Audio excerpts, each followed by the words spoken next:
This is Social Skills Coaching, brought to you by Newton Media Group and Patrick King. Stick around to learn to be more likable, more charismatic, and more productive. Today is August 8, 2023. This episode is from the book Communication Skills Training by Patrick King. This book is a comprehensive guide to improving your communication skills in all areas of your life, from personal relationships to professional success. Here is today's episode, narrated by Russell Newton.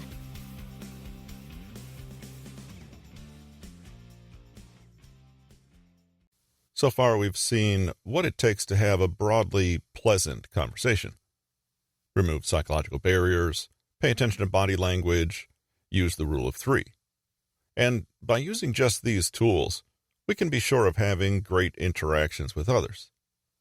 But what happens when things don't work out so well, and you need to navigate a difficult, emotionally upsetting conversation, or manage conflict? During the heat of the moment, a difficult conversation can make us forget every nice-sounding skill and technique we've ever learned, and start to respond with defensiveness, fear, judgment, or even aggression. All of which we've seen create fertile ground for miscommunication and hostility. Below, we'll look at two powerful frameworks to maintain connected communication even during tricky situations. Each of them succeeds, however, because they do one thing: increase positivity and decrease feelings of defensiveness and fear. During a conflict, we may feel that our only aim is to make our point, be vindicated, or place blame. But really, our aim should be completely different: to increase positive feelings for everyone involved. Only then do we have any hope of actually being heard, validated, or respected. Let's look at a tricky situation and how we can use these two frameworks to help us create more feelings of positivity. The COIN framework. It's tempting to imagine that other people think as we do, want what we want, and see the world in roughly the same way as we see it. But if you've ever been in any conflict, you'll know what a rude awakening it can be to realize that another person's mind can be a whole universe of its own. With assumptions, shorthands, shortcuts, and lazy language, we can mutually lull one another into feeling that we have actually connected and understood when we've done nothing of the sort. Even if someone is very close to us, and we know them well, they're going to be coming at any situation or problem from a completely unique background, with a different identity, set of expectations, and interpretations. We are always communicating across different identities, lived experiences, biases, and priorities. The COIN framework is a tool you can use to get a handle on all this. That includes everything you bring to the table, too. Interrupt bias and assumption, and clear away misunderstandings and confusion. Created by executive coach Anna Carroll in 2003. This model was originally about giving feedback in the workplace, but it's now used in many other contexts too. In Carroll's book, The Feedback Imperative, How to Give Feedback to Speed Up Your Team's Success, she explains a simple method for organizing difficult or emotional conversations. While the framework might seem a little awkward and uncomfortable at first, it's probably a lot less uncomfortable than getting into full-blown conflict, and it does get better with time. The framework goes like this. C. Context. What has actually happened? What is the context, i.e., when and where and how did this event come to be? More than that, how are your own values and actions playing into it all? O. Observation. Identify your assumptions, observations, thoughts, and beliefs about the context above. Importantly, this is done neutrally, without judgment, analysis, or interpretation. If possible, Imagine you're a third party trying to simply describe what is happening. I. Impact. What has been the overall impact on you? Why exactly are you concerned about this situation? However, this is not just the impact on you, but on others and the entire situation. So how are your actions influencing others and affecting things in turn? N. Next. This is a request for something to change. It's you sharing your desired results and exploring potential options and opportunities so that some kind of resolution or agreement can be found. Okay, so how can we put this all into practice? First, a COIN conversation is best understood as something that you prepare carefully for in advance. This is a tool for those tricky conflicts that are ongoing and require a choice or decision from you. Whether it's at work or in a personal context, take a moment to think about the situation on your own first, and then respectfully reach out to the other party, explaining that you'd like to start a conversation. Be willing to be turned down, and be open to scheduling a conversation in a way that suits them most. The framework is useful for emergencies, but it never hurts to approach any difficult conversation with a spirit of curiosity, collaboration, and respect. Let's look at an example to see how the whole process may play out. Imagine that two sisters are having a recurrent disagreement that's now reached crisis point. Sister A feels like Sister B continually makes heavy demands on her, which she bends over backwards to accommodate, only for Sister B to cancel plans last minute and leave her sister hanging in a flurry of confusion. This has led to Sister A being unwilling to accommodate any further requests, and Sister B feeling that this is rude and hostile behavior. Sister A decides that things are deteriorating, and some honest communication is called for. On a day when she knows her sister will not be too distracted or busy, she sends her a text message asking if they can both sit down and have a good chat. This is agreed, and they both have time to process and think carefully about what they'd like to say. Sister A: Thanks for agreeing to chat with me, Sister B. I know you're busy at the moment with XYZ. I wanted to talk to you about some difficulty I've been having with the dynamic we seem to have lately. I want to clear things up, though, because you're my sister and I love you, and I know we can be such a good team when we connect well. Speaking to you about this is a little nerve-wracking, so please bear with me. I wanted to first just tell you how I saw things and tell you my perspective so you can see where I'm coming from. Then, I wanted to ask you for your honest perspective, too. Do you think you have 20 minutes to hash this out with me? We can put a pin in this and return to it whenever would work for you best. Sister B: Well, okay, let's just talk now. I have time. Okay, great. I'm happy to hear that. So, to be more specific, from what I can see, the last 3 times you've asked me to keep a weekend clear for you so we can do something together, you actually ended up canceling on me at the last minute. The weekend before last, in particular, I drove out to meet you as we agreed, and you only told me an hour after we were due to meet that you could no longer make the meeting. Do you remember that weekend? Yeah, of course I do. Oh, okay, great. Well, this last weekend, you got in touch and wanted to meet again, but this time I said I was busy. Well, I remember that too. I desperately needed your help, and you weren't there for me. I understand. I'm really interested to hear your perspective on events, but I wanted to first share how things look from my point of view so you can see my perspective too. What do you think? Okay, fine, sorry. Please continue. Canceling on me 3 times in a row like that made me feel like I wasn't important to you. And I also felt pretty angry. like my time was not as important as yours. It really had a bad impact on me because it's time that is wasted that I can't get back. I also worry that it damages trust between you and me, and I don't like feeling as though I can't rely on you. Yeah, I'm sorry. I do get that. I know things have been pretty tense and awkward between us. Has that been your experience too? Yep. I value our relationship so much. You know I do. I always want to be there for you. And I also want to know that if you give me your word, I can rely on it. I want to ask you if you can think carefully about the next time we make plans, and that you don't agree to do anything unless you are 100% fully intending to follow through. I want us to both agree on that.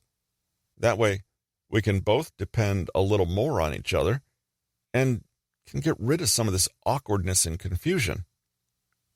I agree. You're right, and I'm sorry. I've been a little difficult lately, I know. And so on. Now, you might notice a few things in reading the above conversation. First, yes, it's a bit stilted and unnatural sounding. If you try to use the COIN approach on a loved one, they will notice the carefully deliberate language. And that's okay. Though it's awkward, it still works, and it sends a subtle message along the lines of, this conversation is different from the kinds of interactions we've had so far. I mean this, and I intend to take this problem seriously. You'd be surprised how conveying this attitude alone can actually put people in a receptive, respective frame of mind, even while there is plenty of awkwardness. A second thing you might notice is that, in real life, the process will not move in a neat, linear fashion from one step to the next. There needs to be a little flexibility in how the method is deployed, and context, observation, impact, and next may overlap considerably. That's also okay. You might find that the conversation takes on a complete life of its own, but if you've prepared yourself beforehand and have explored each point thoroughly, then you're able to express yourself effectively without running through the acronym in your mind. This will make things feel a little more natural. A few things to bear in mind with the COIN framework. As much as possible, try to use I statements and focus on your perceptions, your feelings, your thoughts, not just grammatically, but also in spirit. For example, I feel that you're a big idiot is not going to get you far.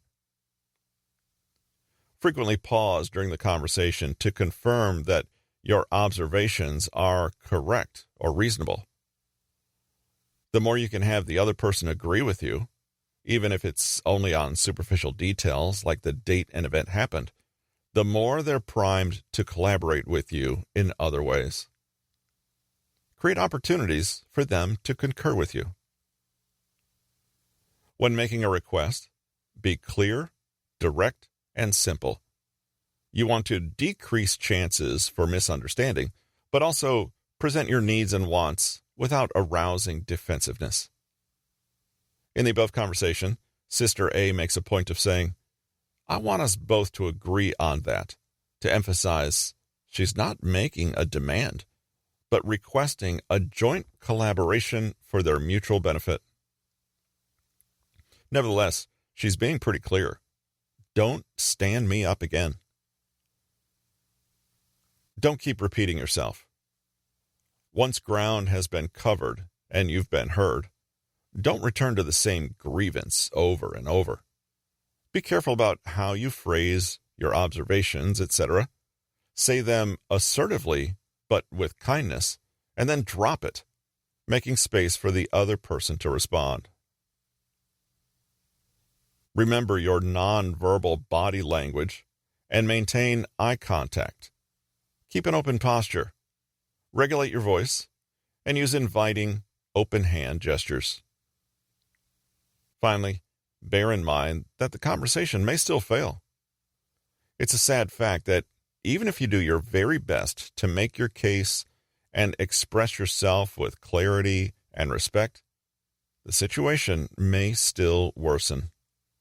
Try to detach yourself from the outcome and make your simply to act within your own integrity and express yourself as clearly and kindly as possible. Beyond that, let it go. Making a request will drastically increase your chances of having it granted, but it's never a guarantee. At some point in life, most of us will have to communicate to someone about what they did or said, with the intention of encouraging or reducing that behavior, whether that's in a professional or personal context. Here, the COIN framework really shines. Focus on the next section and pay attention to what can be done in the future rather than dwelling on what hasn't been done in the past. For example, instead of saying, "The report was too long," you could say, "Next time, you could try making the report a lot shorter." Use the COIN acronyms, but remember to include the positive behavior too, and the impact it had. When you include observations followed by impact, you're essentially telling people why their behavior was positive or negative. You're not just complaining by showing consequences. This way, both you and the person are standing outside of their performance and looking in. As long as you approach any feedback conversation, including where you receive feedback, with the same spirit of collaboration, it can be an effective and fruitful way to connect with someone. How to say no. Speaking of conflict, isn't no the epitome? For people who have difficulty saying no, the word seems to be associated only with things like rudeness, violence, or stubbornness. They see no as a word that kids use during tantrums, or something that's said when someone's trying to be difficult. But no is a word we use to assert boundaries, and there are in fact many different shades and nuances to the practice of asserting ourselves. If we want to become masters at being assertive, we need to be familiar with each one. Basic assertion is when you simply state your need, preference, limit, or personal belief. My budget for this is $500. I'm not happy with the service I've received. I'm celiac and can't eat that. I'm really upset right now. Basic assertions are when we state facts or express ourselves within our rights. We're most effective at making basic assertions when we keep things simple and neutral. We don't have to beg, plead, explain, justify, or apologize. It doesn't only have to be factual, however. We can state how we feel, but remember to use I statements to own your feelings, i.e., "I don't think this looks good," versus "this is hideous." For some people, taking responsibility for how they feel, what they believe, what they want and don't want, and their limits is enormously empowering in itself. Sometimes it can be hard just to speak up and make these things known. For example, if someone keeps offering you food, it's a basic assertion to say calmly, "Thank you, but I'm watching my weight and don't want any more." Finally, a clever way to indirectly make a basic assertion is to say, "What would you like me to deprioritize?" when your boss heaps yet another task on your plate, for example. This way, you're communicating the message, "I can only do so many things at once. Which things should they be?" You assert your boundary without being inflexible and make it the other person's job to reconcile the overload, not yours. An emphatic assertion is a little different in that it's designed to take into account the other person's feelings, needs, and wants, even as you state your own. This is especially important to master if you buy into the "saying no means I don't care" counter mindset. Using emphatic assertions show the other person that you are asserting your boundary, while you acknowledge and are sensitive to their position too. I know that you were really hoping for a better outcome. I'm afraid this is the result for now, however. I understand that you're overwhelmed with this project. I nevertheless have to ask that you take these issues to the right channels from now on. I'm sure you haven't had an easy time lately. I still need you to fulfill your duties on this project, as we agreed. We can use this kind of assertion in many ways. We can use it to ask for extra help and consideration ourselves, but also we can use it to turn down the request for extra help and consideration when we can't give it. Sometimes saying no and asserting boundaries does inconvenience or disappoint people, but that doesn't mean we can't express our regret and compassion. Notice that in the above expressions, we avoid following the empathic statement with "but," which would only end up canceling out any feelings of compassion and even come across as passive-aggressive. For example, "I see your point, but," may only come across as insincere or dismissive. Instead, try to use "and" or soften the sentences so you're not undermining the empathy you're expressing. A consequence assertion is hopefully not something you have to do all that often. If we set healthy boundaries, communicate them, and assert them when people threaten to overstep, we'll seldom need to take this kind of assertion. But occasionally, we need to follow up with consequences when someone violates our boundaries or is aggressive, and we want to respond without becoming aggressive ourselves. The key here is to keep aggression and strong emotion out of it. Keep your voice calm, your tone neutral, and your body language relaxed.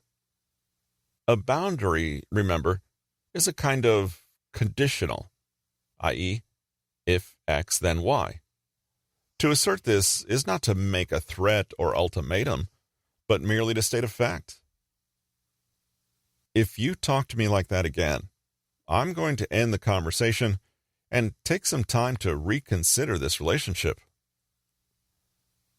I'm afraid I'm not willing to keep taking part in this project until the safety concerns that have been raised are properly addressed. If this behavior doesn't change, I'll have no choice but to get your supervisor involved.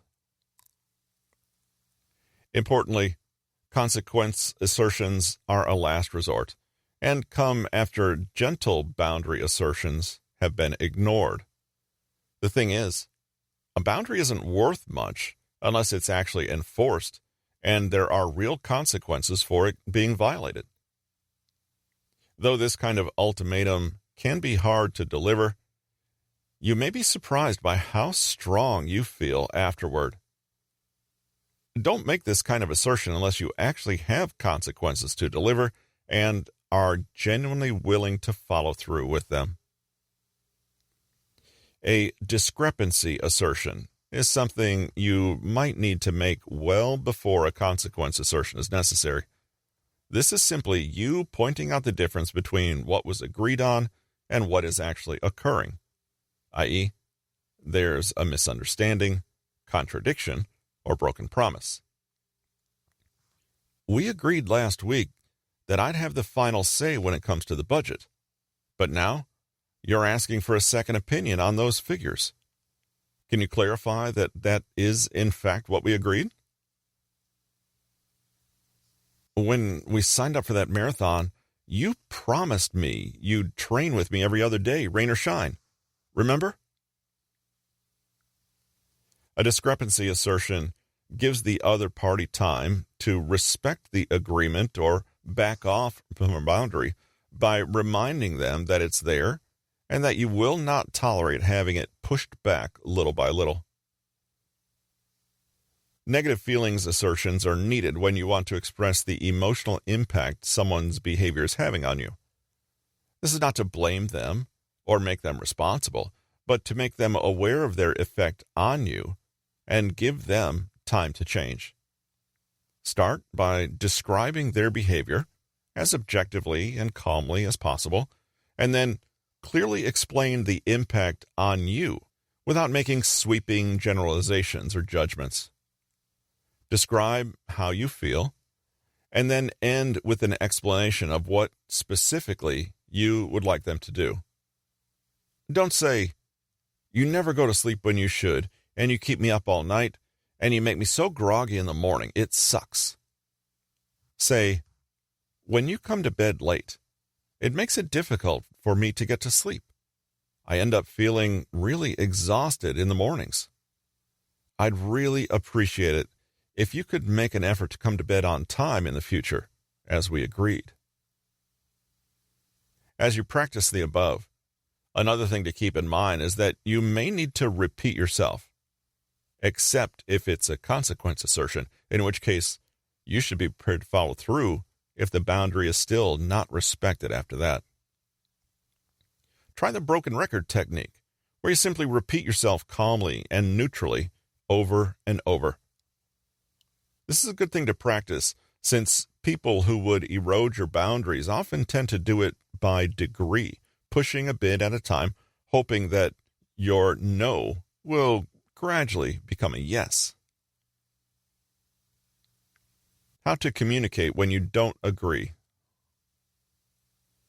Dale Carnegie put it best when he once said, "You can't win an argument. You can't, because if you lose it, you lose it. And if you win it, you lose it." This is the spirit with which we'll approach all three of the following techniques. Technique 1, the agreement frame. The agreement frame offers a straightforward method of communication that makes it easier for you to convey your viewpoint or a potential solution to the problem.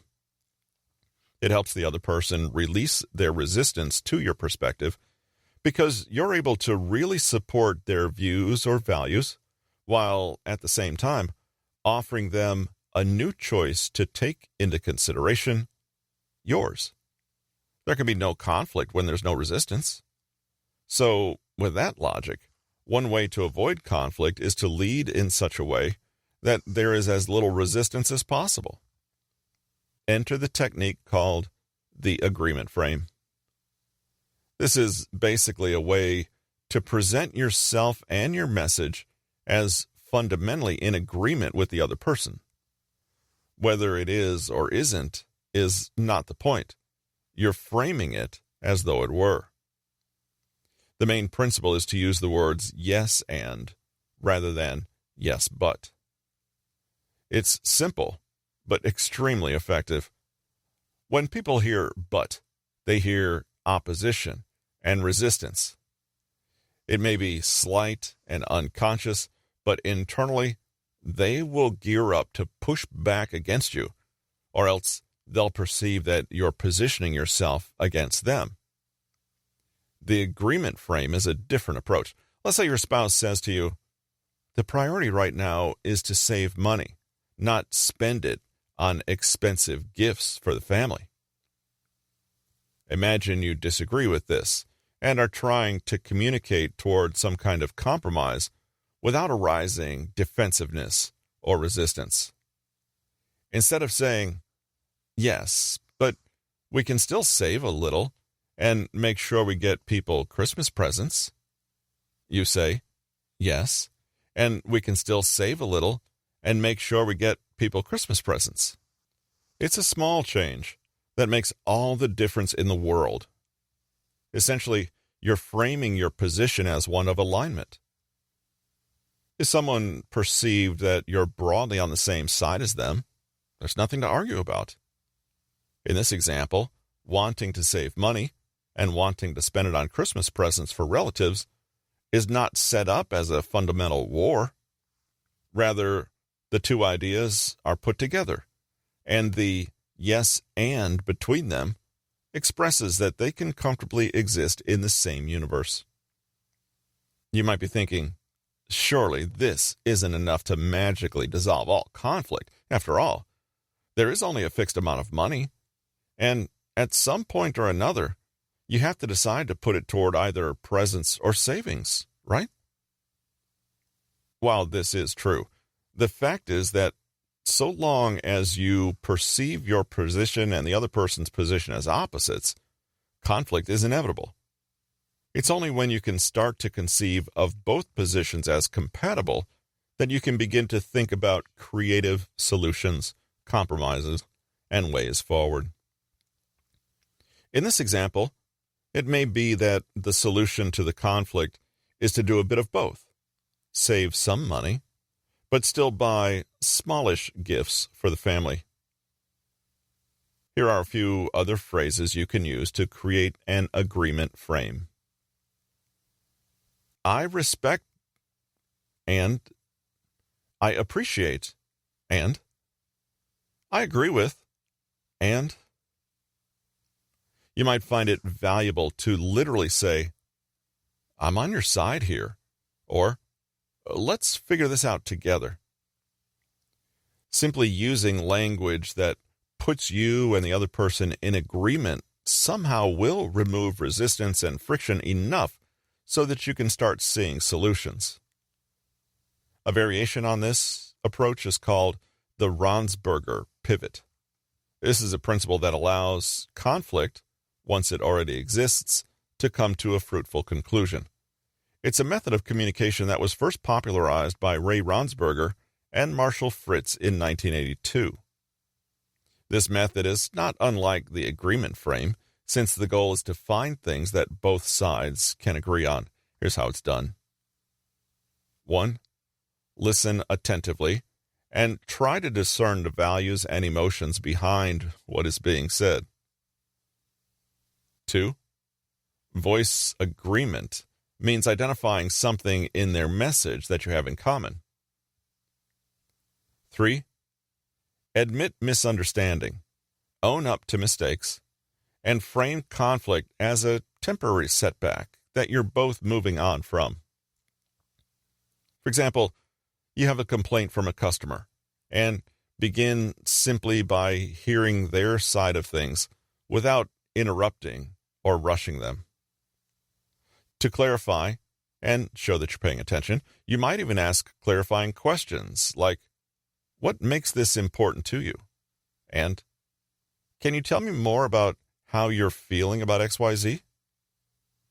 Next, once you've heard the underlying emotions, values, and needs, address them by finding some point of agreement.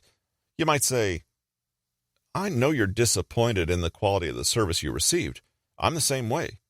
I hate feeling like a company has been careless about things. Or, it's clear to me that we both care deeply about resolving this fairly. As you continue to talk, move to the final point of owning up to your own misunderstandings. You might think, but I haven't misunderstood, and I haven't done anything wrong. Well, you'll need to let go of this idea a little if you hope to come to a harmonious resolution. The good news is that if you can do this, you may be surprised by just how ready other people are to follow suit, to drop grievances, and to find a happy way forward. It might work to find not just points that you agree on, but goals that you both share. It may be that the only thing you agree on is that you would both like the argument to be resolved so you can get on with your respective lives. There's always a sense of cooperation when people feel as though they're striving toward the same thing, even if that thing is to be rid of one another. A few tips to bear in mind. Make people feel like they matter. Just because you're having an argument, it doesn't mean that they're your enemy or that they're bad people. Make sure they know this. If appropriate, you can literally say, I care about you, or this relationship matters to me. Acknowledge and label emotions, including your own. But it's important to do this without judgment or placing blame. Nobody feels how they feel because of anybody else. Don't assume the worst in others. Yes, there may have been an offense committed, but how big is it really? Was it intentional? Is it really something that can't be managed? When you scale down the size of the problem, it's easier to deal with. Convey an attitude of cooperation, no matter what. Validate the other person by saying things like, "I can see where you're coming from," or "That's a good point." If you must argue, argue with the best version of the message the other person is presenting, not the worst. The opposite of attacking a straw man is engaging respectfully with a steel man. Take some time to reflect what the other person is saying, making their position look as good as possible. If they see that you not only understand but sincerely respect their position, your disagreement with it will be far easier to accept. Understanding is different from agreeing. Work hard to show that you understand, even if you don't agree. It seems like you mean XYZ. Have I got that right? This way, you're connecting and harmonizing, even as you recognize that you both have different perceptions, values, or goals. Suspend your ego. Don't preach, teach, or be condescending. Entertain the fact that you could be wrong.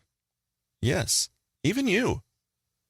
Say things like, "Oh, I didn't know that," and immediately admit when you've made a mistake. Not only will it inspire connection and resolution, it will make the other person far more willing to accept other claims you make more forcefully. Normalize. Conflict-averse people treat disagreement as a disaster. It's not. It's a normal part of life. In fact, it's an honor to face a worthy adversary or to come up against a worldview that challenges your own. So, thank the other person for disagreeing. Thank them for talking to you. Thank them for being honest. Just because you're having a conflict, it doesn't mean there's nothing of value there, or that you cannot value the other person and what they're bringing to that conflict. What determines the quality of a relationship is not the lack of conflict, but the way in which that conflict is managed. Technique 2, VOMP. VOMP is a simple 4-step conflict resolution technique that improves honesty and opens up communication in stressful relationships. The idea is to resolve small conflicts before they turn into big ones. The acronym stands for the following: V, voice or vent; O, own; M, moccasins, stepping into someone else's shoes with empathy; P, plan. You start by voicing or venting your own feelings on the matter, whatever they are. Here's your chance to say your piece without interruption. Be careful to use only I statements that do not implicate or blame the other person, and be as honest as you can without veering into disrespect. And then, you guessed it, it's the other person's turn. In formal mediation, there's usually someone to make sure that each person is given a fair chance to vent or voice. In everyday conflict, you'll need to have enough discipline to do this for yourself, even in the heat of the moment. Then, each person owns their part of the conflict, accepting responsibility for what is rightly their contribution. What words, actions, and even attitudes have you each brought to the conflict to make it what it is? Crucially, this is not about weighing up who was more wrong or who the victim is, and it's not about blame. It's about gaining clarity on why the conflict is happening and mutually making a show of accepting one's role in that. With empathy, step into another person's moccasins. You deliberately enter into their perspective and try to see things through their eyes. This is not a cognitive exercise, but an emotional one. As we've seen already, you don't have to agree with, like, or even comprehend a person's unique experience to validate it and have empathy for it. Finally, the plan part of the acronym is about moving forward in a concrete way. The best way to resolve any tension and dispute is to mutually agree on a path of action in the future. Where do you both now stand? What will change going forward? What happens next? You don't need to have a perfectly worked out strategy to fix all issues, but at least identify the very next step forward that you both agree on. You want to end a discussion with a shared feeling of having achieved something and worked together on creating a plan that serves you both. Here's a brief example. A. You lent my camera and returned it damaged, and I'm really angry that it's broken because I need to use it now. I trusted you, and I feel really irritated right now. Vent or voice. B. I know, but the camera was already damaged when you gave it to me. I would never break something of yours and then lie about it. Okay, fine, I believe you. I guess I just lost my temper because it seemed like you were trying to say the camera wasn't broken or that it wasn't your fault. Owning their part. Well, I am saying that it wasn't my fault, but I think the way I worded it was probably a bit rude. I really am sorry that it's broken. I know how much you love that camera. Owning their part, plus some empathy. No, it's understandable that you were rude. I was accusing you of something you didn't do. I would have responded the same way. Returning empathy. Look, I have a friend who does repairs on this kind of thing. Shall I ask him for his opinion? Yeah, thanks. That might be helpful. Technique 3. Nonviolent communication. Unless we're in the habit of punching people who disagree with us, most of us wouldn't consider the way we communicate to be violent. But according to Marshall Rosenberg, an expert mediator, author, and originator of the Nonviolent Communication Framework, NVP, we may be doing just that when we're forceful, coercive, manipulative, judgmental, passive-aggressive, or controlling. NVP is a much-loved and useful model for all kinds of conflicts and disputes, provided the parties involved are committed to using the framework in good faith. In fact, Rosenberg's techniques have been used for everything from divorce mediation and marriage counseling to supporting peace talks in the Middle East. The process is not so much a technique as an entire paradigm. The 4 simple stages or steps are as follows. Observation. You begin with impartial observation. We note what is actually factually true with the impartiality of a neutral third-person observer. Instead of saying, "You don't value my opinion," you say, "I notice that you frequently interrupt me when I'm talking." When we make observations, there are no judgments or interpretations. We're just finding an agreed-upon foundation on which to build.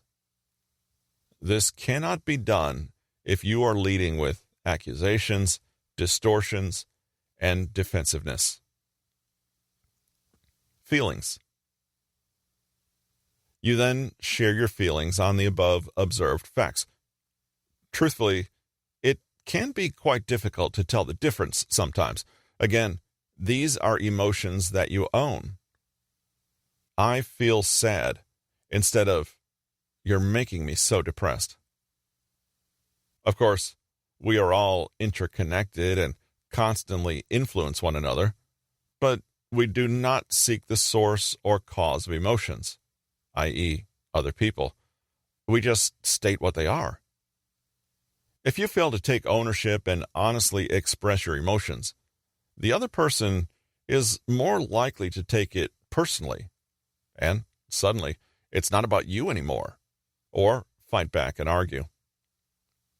If you share your emotions neutrally, however, the other person can respond to that, or else do the same, and share their emotions in the same way. Needs. According to Rosenberg, people communicate primarily to get their needs met. That's the underlying purpose of all communication. Once you've located yourself in the context of the conflict, made observations, and shared how you feel, you can express what all this means to you and what exactly you're trying to achieve.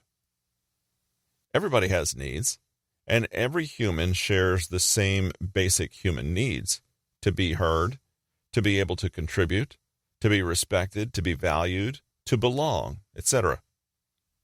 There are, of course, different types of needs and different ways to express them.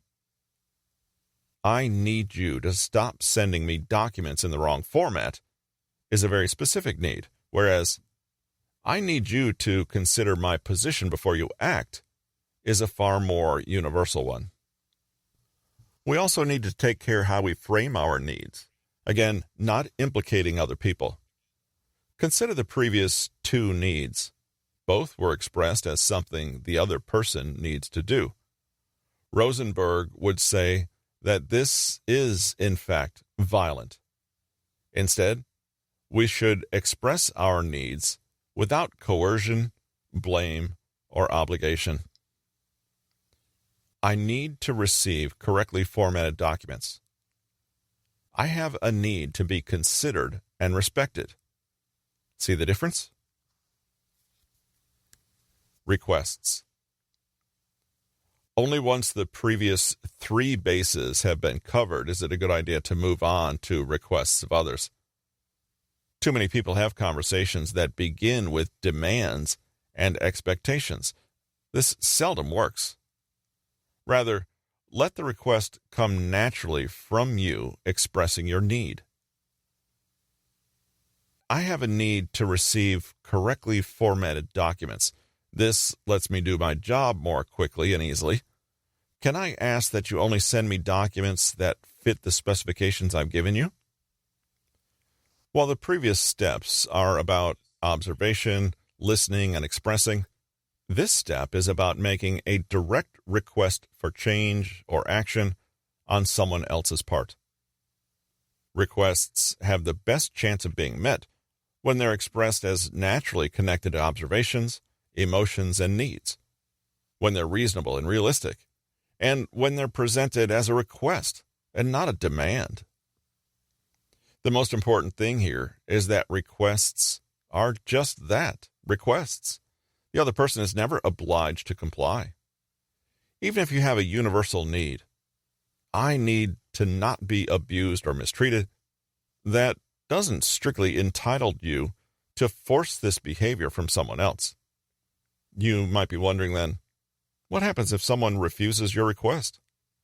Well, each of us is always at liberty to terminate a relationship. We can't decide what other people's actions are, but we can decide our own. And we can make conscious choices to identify our needs and determine how we're going to get them met. If we're with someone who continues to abuse us, we can communicate our need and request that they meet it. But if they don't, then the onus is on us to extract ourselves from that relationship. In this way, we increase our connection and interdependence on other people while simultaneously taking responsibility for meeting our own needs. Communicating with difficult people. Sooner or later, despite your very best efforts, you will encounter someone who refuses to communicate or come to a resolution. Most people find themselves in conflict because they're hurt, confused, or defensive. But this can be worked through. On the other hand, if someone is not willing to meet you halfway or find common ground, then a different approach becomes necessary. Being assertive does not mean being rude or confrontational. It simply means standing strong in what you believe and defending what is important. We can all become better communicators by dropping our ego, being more open and receptive, and welcoming a bit of vulnerability. But there are certainly circumstances when you need to do the opposite. Firm up, enforce a boundary, and stand strong. If we use NVC, we're able to honestly express our feelings and needs without encroaching on the needs and rights of others. But what about when they encroach on us?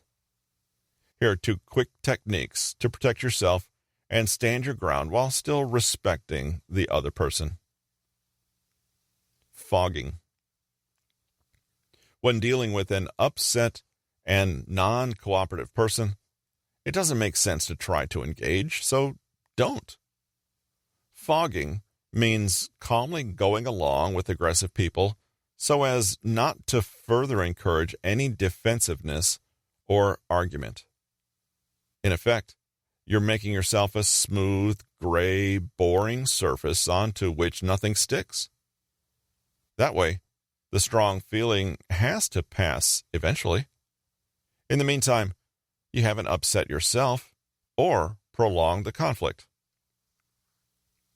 The broken record technique. If you're stating a boundary or saying no, and someone keeps pushing at that, it's a good idea to plainly and simply keep repeating your no or boundary again and again without adding any further information onto which they can hook. Be polite, be calm, but don't budge. Be a broken record that gives precisely the same answer each time. It's a way to be firm without being rude. Both fogging and the broken record technique can be used together. Please lend me that money. I'll pay you back. Honest. I'm sorry. No, I can't.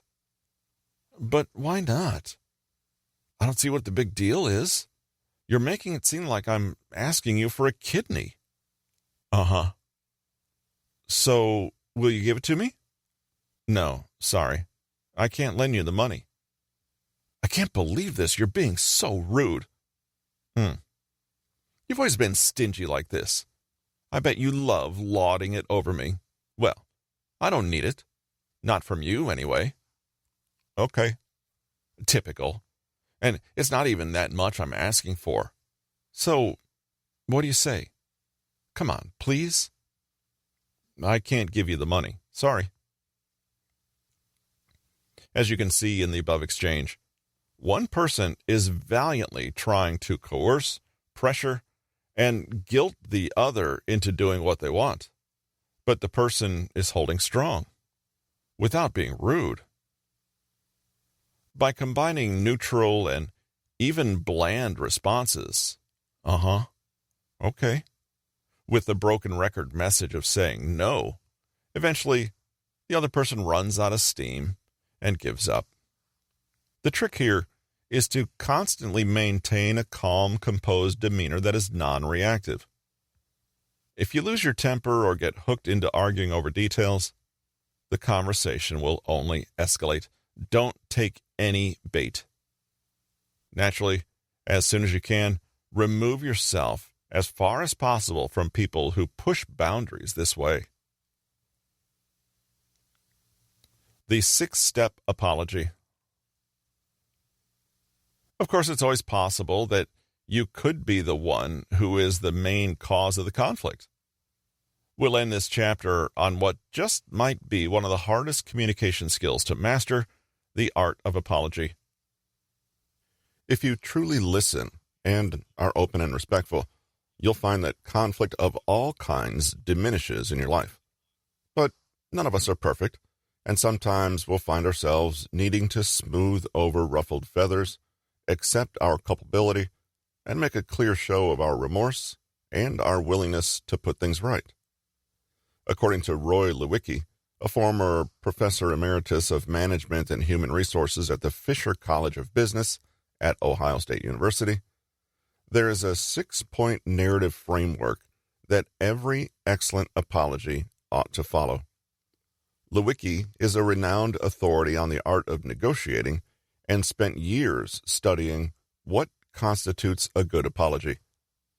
He came to the realization that, like any other good story, an apology needs to hit all the right notes and follow the right structure. Lewicki's suggestion is to apologize as early as possible, do it sincerely, and do it without being forced. Let's say your sister B, in the example we covered earlier, you deliberately asked Sister A to juggle her schedule to squeeze in a meeting with you, and then dropped her when you realized that you yourself were double booked. There's no getting around it. You messed up. Now, how do you apologize so that it truly restores harmony again? First of all, a few things not to do. Don't rush as though you were only interested in having the other person absolve you of wrongdoing and move on, pretending like nothing ever happened. Don't give a faux apology along the lines of, "Sorry you felt offended." Don't get angry or upset. It's not about you. Step 1. Express genuine regret. It sounds obvious, but you have to begin at the beginning and say that you're sorry. Not passively sorry that the thing happened, but sorry for what you did. I'm sorry I asked you to make plans to meet me and then dropped at the last minute. Your tone makes all the difference. Don't be stroppy, insincere, annoyed, or sarcastic. Literally, use the words, "I'm sorry," and say them as early as possible. Step 2. Explain what went wrong and why. This is your chance to explain what happened, letting the other person know that there was, in fact, a reason that you made the mistake you did. When we've been wronged, it's easy to get angry because we imagine that the other person did what they did simply because they didn't care, or even because they blatantly meant to hurt us. So begin by making it clear that this isn't the case. Be careful, though. You don't want to give the impression that you're making excuses or not accepting responsibility. You just want to provide some context to let the person understand a little more about what went wrong. According to Lewicki, it's trying to help the other party understand how this happened in a way where they can understand that it was a mistake or an error. It's an effort to put them in your shoes to get a sense of how and why it happened. In our example, you could say, "What happened is that I accidentally double booked something else that weekend without realizing." Step 3. Acknowledge your responsibility. This one can be a big stumbling block, but if you can do this genuinely, you'll go a long way to lowering the defensiveness of the other person and will come across more sincerely. You need to own your actions. Don't accept that you did something and immediately follow it with "but" or an excuse. Just accept that you did it. Don't shift blame, especially not onto the person you wronged, but at the same time, it's not necessary to beat yourself up.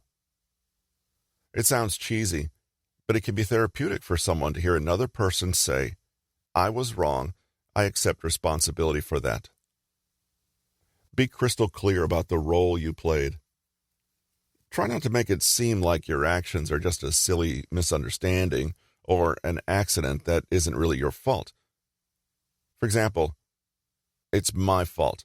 I didn't pay attention to what I'd written on my calendar, and I take responsibility for that." Step 4. Repent. Sounds dramatic, but if a person is sincerely apologetic, their apology needs to contain a declaration for repentance. This means you need to show a believable and genuine level of remorse. The best way to do this is to offer your assurance that it will never happen again and mean it. Think about the last time you made a complaint as a customer. It's likely that endless platitudes only made you angrier. What you really wanted to hear was that the company truly was sorry for what they had done and regretted it. While it's not likely that many companies genuinely repent, you can be sure that you do when you give an apology. I wish I'd handled this whole scheduling thing better. I can't go back and change the past, but I can promise you that this will not happen again. Naturally, you really do need to keep this promise going forward. Step 5. Make an offer of reparations. Saying you're sorry is a wonderful thing, but often it's difficult to move forward because your actions have created a real inconvenience or even damage. You need to plainly acknowledge this and make a real gesture toward putting things right. This can be tricky sometimes because you can't go back and undo the past, but what you can do is demonstrate to the other person that you've given things some thought and have come up with a realistic plan for what you can do in the future. I've set things up on a new calendar app so I don't get muddled again. I've also made sure to completely clear the next 2 weekends so we can get together soon. If you're available, that is. If there were actual damages, you can offer to pay for or repair the damages. Or if there were emotional damages, then a dozen roses or a box of chocolates might do the work. I'm serious about that. Token offers of repentance that are above and beyond just the words are quite often quite symbolic, says Lewicki. Step 6. Request forgiveness. Lewicki's research showed him something interesting. This aspect of the apology process was actually the least important, and yet many people start with this part and immediately request to be forgiven before they've even properly apologized. If you've covered each of the previous 5 steps as thoroughly as possible, then asking for forgiveness will seem like a natural progression and no big deal. It can be simple. Can you forgive me? Remember to phrase this as a request, not a demand. If you come across as being entitled to forgiveness just because you've presented a nice apology, the other person will sense this, and you could undo all your hard work and end up with hurt feelings again. You might be wondering, what happens if the other person doesn't accept your apology? There's only one thing to do. Accept that. Remember that nobody is ever required to accept your apology or to forgive. Nobody likes to feel that they're the bad guy or that someone is still unhappy with them. But that is an unfortunate possibility if we've done them wrong, especially if the transgression is a pretty big one. In that case, one of the most respectful things you can do is to honor that person's unhappiness and don't try to badger them into forgiving you. Especially, don't try to rush them or make them feel bad for not immediately accepting your apology. Again, it's not about you. Even if they do accept your apology, try not to barge ahead and act as though nothing happened. An apology is a gesture offered in goodwill, and so is forgiving someone. Treasure that forgiveness, and don't take it for granted or act entitled to it. Handled correctly, a mistake followed by a sincere apology can actually strengthen a relationship and create more feelings of trust and connection. By the same token, a bad apology is a missed opportunity, and in some cases can be perceived as even worse than the original offense. Let's put it all together. Here are a few badly constructed apologies. I feel so bad for smashing your car. I've been up all night, and I feel just sick about it. Of course, I'll pay for everything, but I want you to know it wasn't my fault. That guy just came out of nowhere. I'm still shaken up by it. While this apology has a definite offer to make things right, there isn't much else. The lack of repentance, regret, or responsibility, and the continued focus on how bad they feel, i.e., not on how bad you feel for having a smashed car, makes the apology ring hollow. Of course I'm sorry we've had this little misunderstanding. I've already said that. We can't do anything about it now, though. And what's done is done. Can you just move past it already? This apology is likely to cause more offense. It contains none of the elements except a request, or a demand even, for forgiveness. It also minimizes the event, misunderstanding, and frames the offense as something passive and completely out of their control, implying that the person who is offended is really to blame. A great way to start a fight. Oh my God, I'm so sorry. I've been such a moron. It was 100% my fault. I don't know how it happened. I can't believe it. I'm sorry. Truly. I wish I hadn't even gotten into your car. None of this would have happened. Oh my God. This apology comes from a place of genuine regret and remorse. But that's not really enough. Over-the-top expressions of remorse need to lead to a sense that something will change in the future. There needs to be a feeling that all this remorse and regret will have a positive outcome somehow. Let's end with a quick look at a model apology, according to Lewicki. I'm so truly sorry about what happened. It was a stupid mistake that I regret. I just lost control of the vehicle. I accept total responsibility for everything, and I know I should have done better. If I could go back and do things differently, I would in a heartbeat, but I can't. What I can do, though, is offer to pay for any and all damage. Please, let me know if there's anything else I can do to make it right. I hope that, in time, you can forgive me. Note that a really good apology doesn't have to be long or overwrought. It just needs to cover all 6 bases and be sincere. That's it. Summary. The goal during conflict is to increase positive feelings for everyone involved. One way to do this is with Carroll's COIN framework: context, observations, impact, and next, follow-up actions.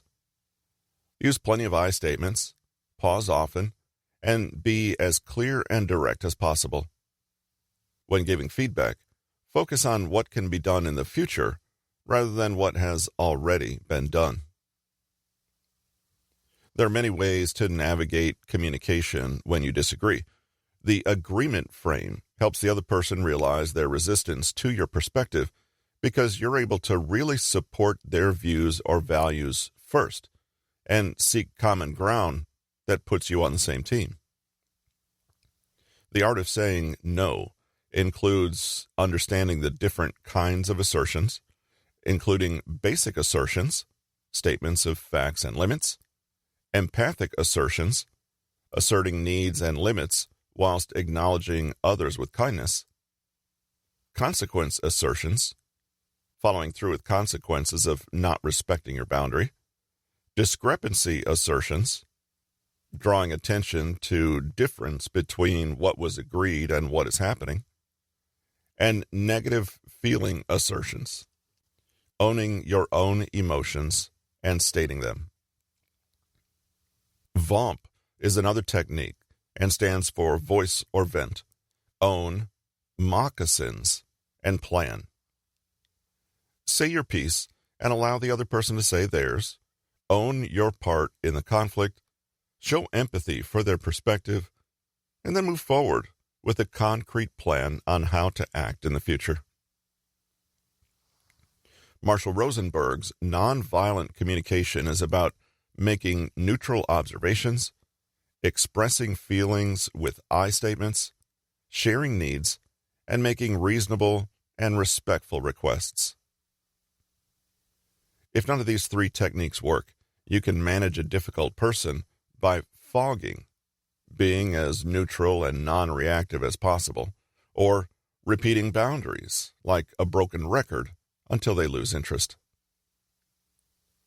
Finally, learn the 6 elements of a successful and genuine apology. Express regret and remorse. explain yourself, accept full responsibility, repent, make an offer for reparations, and, only at the end, request forgiveness. Realize that you're not entitled to forgiveness.